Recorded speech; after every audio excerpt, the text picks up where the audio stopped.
এই কোরআনুল কারীম এটা হলো আল্লাহ তাআলার কথা। মুসা আলাইহিস সালাম আল্লাহ তাআলার সঙ্গে কথা বলেছিলেন।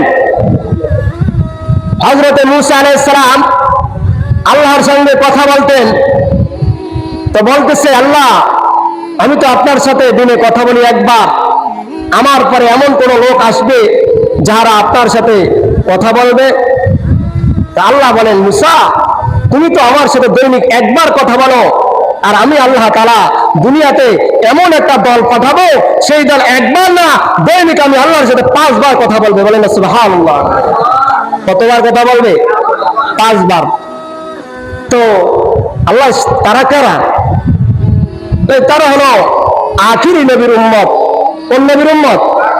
আখিরি নবীর উম্মত হযরত মুহাম্মদ রাসূলুল্লাহ সাল্লাল্লাহু আলাইহি ওয়াসাল্লাম। তার উম্মতরা দৈনিক 5 বার কথা বলবে আল্লাহর সাথে। বলে কিভাবে? বলে আমি আল্লাহ তাআলা তাদেরকে 5 ওয়াক্ত নামাজ দিয়ে দিয়েছি, যেই বান্দা 5 ওয়াক্ত নামাজ পড়বে এই বান্দা 5 বার আমি আল্লাহর সাথে কথা বলবে। ওরে মুসা শুনো, শুধু এই পর্যন্ত না, আমি আল্লাহ তাআলা এর জন্য আরো সুযোগ করে দিলাম। বলে কেমন? এর জন্য নফলের ব্যবস্থা আছে, সুন্নতের ব্যবস্থা আছে। যেই বান্দা সুন্নত পড়লো সেই বান্দা কথা বলতে পারলো, যেই বান্দা নফল নামাজ পড়বে এই বান্দা আমি আল্লাহর সঙ্গে কথা বলতে পারবে।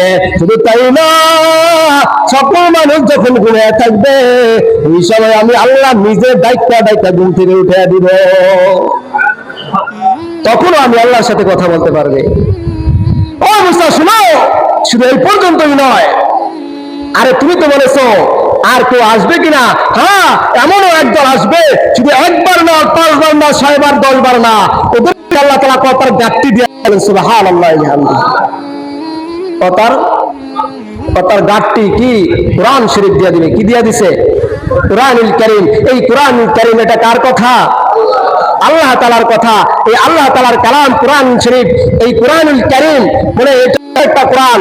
কোরআন পড়লেই সব, কি সব পড়লেই কোরআনের মধ্যে আলিফ লাম মিম যালিকাল কিতাব লা রাইবা ফি আছে না নাই? কোরআনের সর্বপ্রথম যে সূরাটা আছে সূরাতুল বাকারা, এই সূরার মধ্যে কি আছে? আল্লাহ বলেন যালিকাল কিতাব, তো এমন একটা কিতাব যে কিতাবের মধ্যে কি নাই? কোনো ভুল নাই, সন্দেহ নাই। কি নাই? ভুল তো নাই, কোনো সন্দেহ নাই। আল্লাহ তাআলা বলেন আমি আল্লাহ তাআলা তোমাদেরকে কথা দিয়ে দিলাম, গাঁটটি দিয়ে দিলাম, বললাম একবার চাও আর আঙ্গুল একটু টানো, এটার উপরে করতে পারো না, একটা আফসোস করো।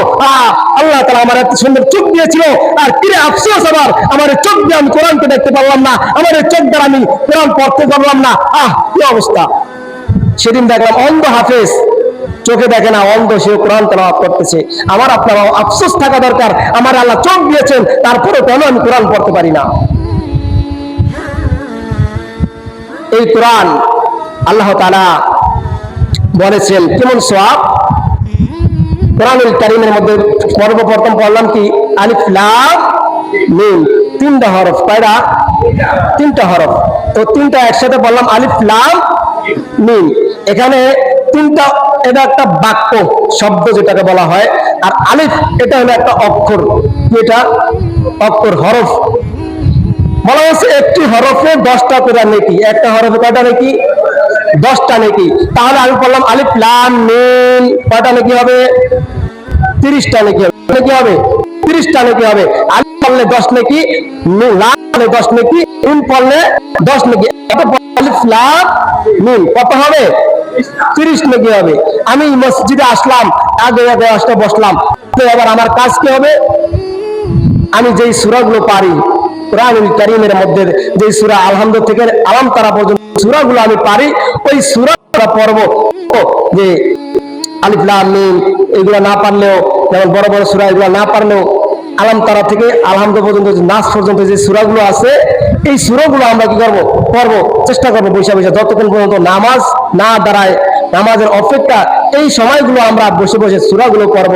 কারণ একটা অক্ষর পড়লে 10 নেকি, তাহলে আমি যদি একটা সূরা পড়ি কত নেকি পাবো আমি?